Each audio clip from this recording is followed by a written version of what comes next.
আসসালামু আলাইকুম প্রিয় চাকরি প্রত্যাশী ভাই এবং বোনেরা, এই মুহূর্তে যে যেখান থেকে আমাকে দেখতে পাচ্ছেন সবাইকে আন্তরিক অভিনন্দন এবং শুভেচ্ছা জানিয়ে শুরু করছি আজকের ভিডিও। বরাবরের মতো আপনাদের কাছে রিকোয়েস্ট থাকবে যে যেখান থেকে এই মুহূর্তে আমাকে দেখতে পাচ্ছেন প্লিজ এই ভিডিওটার একটা লাইক করে দিবেন এবং অবশ্যই যদি চ্যানেলের প্রথমবার হয়ে থাকেন তাহলে চ্যানেলটি সাবস্ক্রাইব করে পাশে থাকার জন্য বিনীত অনুরোধ জানাচ্ছি। আজকে কোন বিষয় নিয়ে কথা হবে অলরেডি ভিডিওর থাম্বনেল বা টাইটেল দেখেই বুঝে গেছেন। তো প্রথমেই বলে রাখি, আজকে যে বিষয়টা নিয়ে আলোচনা করব এই বিষয়টা আপনাদের ভিতরে জানার খুবই আগ্রহ আছে, আপনারা খুব করে জানতে চান। সো প্লিজ ভিডিওটা স্কিপ করবেন না, আমার কথা এ টু জেড শুনবেন। তারপরে আমার কমেন্ট বক্স খোলা আছে, আপনার যে কোনো মন্তব্য যদি থেকে থাকে অবশ্যই কমেন্ট করে জানাবেন। টাকা ছাড়া চাকরি হয় কিনা এবং সেই সঙ্গে আমি ছোট্ট করে একটু আলোচনা করব যে শিক্ষাগত যোগ্যতার কতটুকু ভ্যালু আছে চাকরির ক্ষেত্রে। দেখেন, আপনি বাংলাদেশের যেইখানেই যান না কেন, যেইখানেই আপনি চাকরির পরীক্ষার জন্য যান না কেন, সেইখানেই আপনারা পরীক্ষা দিয়ে ব্যর্থতা হয়ে যখন ফিরে আসেন, তখন আপনাদের ভিতরে একটা কথা বেশি শোনা যায় যে, যার মামা খালু আছে, যার টাকা আছে, চাকরি তার জন্য। এই বিষয়টার সঙ্গে আমি কখনো কখনো দ্বিমত পোষণ করি, আবার কখনো সহমত পোষণ করি। তো আজকে আপনারা যে এই বিষয়টা নিয়ে ভিডিওটা দেখছেন, এই বিষয়টা হচ্ছে সেনাবাহিনীতে অর্থের বিনিময়ে কি চাকরি হবার কোনো সুযোগ আছে কিনা। আপনারা খুব ভালোভাবেই জানেন, আমি আমার এর আগের অনেক ভিডিওতেই বলেছি যে আপনারা যখন সেনাবাহিনী যখন একটা নিয়োগ বিজ্ঞপ্তি প্রকাশ করে, এই নিয়োগ বিজ্ঞপ্তিটা কিন্তু আপনারা পুরোপুরি পড়েন না। আপনারা যদি এ টু জেড এই নিয়োগ বিজ্ঞপ্তিটা পড়েন তাহলে খুব সুন্দর এবং সুস্পষ্টভাবে লেখা আছে যে সেনাবাহিনীতে, বিশেষ করে সেনাবাহিনীতে, আই রিপিট, সেনাবাহিনীতে অর্থের বিনিময়ে চাকরি হওয়ার কোনো সুযোগ নেই। তারপরেও আপনারা অনেকের মাধ্যম ধরে অনেক টাকা পয়সা দিয়ে চাকরির পরীক্ষা দেন, পরবর্তীতে যখন চাকরিটা হয় না সেই সময় আর্থিক লেনদেনের কারণে কিন্তু আপনাদের মধ্যে অনেক ধরনের মনোমালিন্য দেখা যায় এবং ইভেন এটা নিয়ে আসলে কেস কাটটাও হয়ে যায়, আমি অনেকবারই দেখেছি। তো আজকে আমি আপনাদেরকে একটা কথা বোঝাতে চাচ্ছি যে আপনারা যখন যার কাছে টাকা দিচ্ছেন, যেই প্রসেস এ দিচ্ছেন আরকি, যেই কারণে দিচ্ছেন, আদৌ কি সেই মানুষটা তার সঙ্গে কানেক্টেড কিনা? আপনারা অনেকেই দালালের কাছে প্রতারিত হন। দালালের কাছে একটা নির্দিষ্ট পরিমাণ অ্যামাউন্ট দেন যে, "ভাই আমার এই চাকরিটা প্রয়োজন।" দালাল আপনার কাছ থেকে টাকা নিয়ে পরবর্তীতে আপনার চাকরি হওয়ার তো দূরের কথা, যখন চাকরি হয় না তখন সেই টাকা সহ সবকিছু কিন্তু মেরে দিয়ে সে চলে যায়। তো এইটা আসলে অনেকের ক্ষেত্রেই হয়। অনেকেই আমার কাছে প্রশ্ন করেছেন যে, "ভাই চাকরি কি টাকা ছাড়া সম্ভব না? বা টাকা ছাড়া চাকরি হওয়া কি সম্ভব না?" 100% সম্ভব। আপনার যদি যোগ্যতা থাকে, আপনার যদি রিজিক থাকে, 100% টাকা ছাড়া চাকরি হয়। দালাল কিভাবে আপনাদের কাছ থেকে টাকা নেয় এই বিষয়টা নিয়ে আমি একটু খোলাসা করে বলতে চাই। যদি এই ভিডিওটা দেখেন, নেক্সট টাইম আপনারা যারা টাকা পয়সা দিয়ে চাকরির জন্য অ্যাপ্লিকেশন করবেন বা মাঠে দাঁড়াবেন এরকমটা ভাবছেন, তারা এই ভিডিওটা দেখে সত্যি খুব আ উপকৃত হবেন বলে আমি আশা করি। দেখেন, দালাল এমন একটা জিনিস বা এমন একটা পার্সন যারা সবসময় আমাদের কাছ থেকে প্রতারণার মাধ্যমে টাকা পয়সা হাতিয়ে নেয়। আপনার বাবার অর্জিত সঞ্চয়ের যে টাকা, সেই টাকা আপনি আরেকজনের হাতে তুলে দিচ্ছেন যে আমাকে একটা চাকরি দেওয়ার জন্য। এইভাবে দালাল কি করে, ১০ জন ছেলেকে যারা স্মার্ট, সুদর্শন, যাদের চাকরি হবার মতো যোগ্যতা আছে, এরকম ১০ টা ছেলে তারা কিন্তু বাছাই করে। বাছাই করে সবার কাছ থেকে একটা নির্দিষ্ট পরিমাণ টাকা পয়সা নেয়। টাকা পয়সা নেয়ার পরে এই ১০ জন ছেলেকে একসঙ্গে মাঠে নিয়ে যায়। দেখা যাচ্ছে যে ১০ জন ছেলে দালাল আগে বাছে, যখন দেখবেন আপনার কাছ থেকে যখন সে টাকা নেবে, ১ম এ সে আপনার হাইট মাপবে, আপনার মানে একজন সৈনিকের চাকরির সাধারণ মেডিকেলে যেটা হয় সেই সমস্ত কিন্তু সে পরখ করে দেখবে। দেখার পর আপনার কাছ থেকে একটা নির্দিষ্ট পরিমাণ টাকা নেবে এবং এই টাকা নেয়ার পর আপনি যখন মাঠে যাবেন, ১০ জনকে নিয়ে যাবে। এই ১০ জনের মধ্যে কিন্তু মিনিমাম ২ জনের চাকরি হয়ে যায়।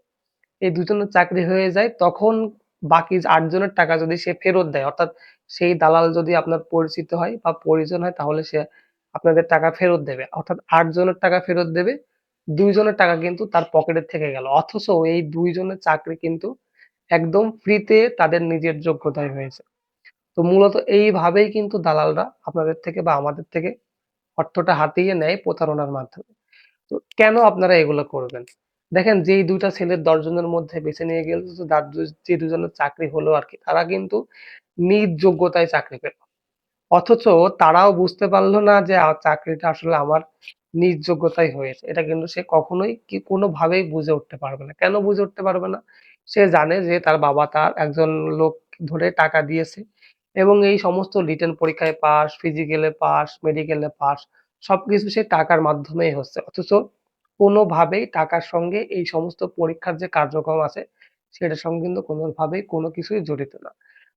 শুধু আপনারা আপনাদের সঞ্চিত টাকা, কষ্টের টাকা দালালের মাধ্যমে দিয়ে প্রতারিত হচ্ছে। অনেক ক্ষেত্রে তো আমি দেখেছি যে দালালের কাছে আপনি টাকা দিয়েছেন, টাকা দেওয়ার পরে আপনার চাকরি হয়নি। সেই টাকা সে আর ফেরত দেয়নি। এ নিয়ে আপনি কেস কাটতে করেছেন, রাস্তাঘাটে মারামারি, কি একটা নাজেহাল অবস্থা। এরকম কিন্তু আশেপাশে আমাদের অনেকের সঙ্গে ঘটছে। আপনাদের যদি আশেপাশে এরকম ঘটে থাকে অবশ্যই এই ভিডিওর কমেন্ট বক্সে জানাবেন। তারপরে বলে রাখি যে শিক্ষাগত যোগ্যতা চাকরির জন্য কতটুকু ভ্যালুয়েবল বা প্রভাব ফেলে কিনা? 100% চাকরির জন্য শিক্ষাগত যোগ্যতা সবথেকে বেশি গুরুত্বপূর্ণ ভূমিকা পালন করে। প্রথমেই আমি আপনাদেরকে বলে দিতে চাই যারা কিনা এবার এসএসসি পরীক্ষা দিয়েছেন বা এসএসসি পরীক্ষার কথা বাদ দেন। আপনারা যদি এইবার ইন্টারমিডিয়েট পরীক্ষায় পাস করেন বা আপনার যদি হায়ার কোনো ডিগ্রি থাকে, সেই ক্ষেত্রে দেখবেন যে শিক্ষাগত যোগ্যতার মান অনুযায়ী কিন্তু অনেক সময় চাকরি দেয়া হয়। একটা পদে একাধিক প্রার্থী যখন থাকে মনে করেন যে একটা পদে ৩ জন প্রার্থী আছে, ৩ জনই সিলেক্টেড প্রার্থী, ৩ জনই নির্বাচিত প্রার্থী। ৩ জনেরকেই মেডিকেল করা হবে। লাস্টে যখন কাউকে যখন কর্তৃপক্ষ যখন বাদ দিতে পারবে না, তখন কিন্তু আপনাদের শিক্ষাগত যোগ্যতার দিকে তারা বেশি করে ফোকাস দেবে।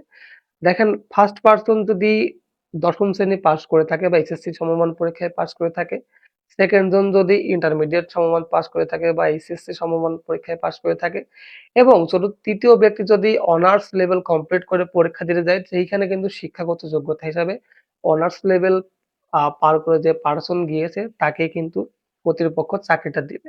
তো এইজন্যই বলছি যে চাকরির ক্ষেত্রে শিক্ষাগত যোগ্যতারও একটা বড় ধরনের ইফেক্ট কিন্তু দেখা যায় বা ভ্যালু পড়ে। তো এই সবকিছু মিলায়ে আমি একটা জিনিসই বোঝাতে চেয়েছি আপনাদেরকে। আমি আবারও ভিডিওর প্রায় শেষ পর্যায়ে চলে এসেছি। আপনাদেরকে একটা জিনিস ক্লিয়ারলি বলতে চাচ্ছি যে চাকরির জন্য, অন্তত চাকরির জন্য আপনি আপনার যতটুকু যোগ্যতা আছে ততটুকু দিয়েই চেষ্টা করবেন। একটা কথা মনে রাখবেন, আপনার যদি যোগ্যতা থাকে অর্থাৎ আপনার যদি রিজিকে থাকে অবশ্যই চাকরি আপনার হবে। ভাই চাকরি পাওয়ার জন্য ভাগ্য লাগে। সুন্দর চেহারা, সুন্দর fitness it's does not matter.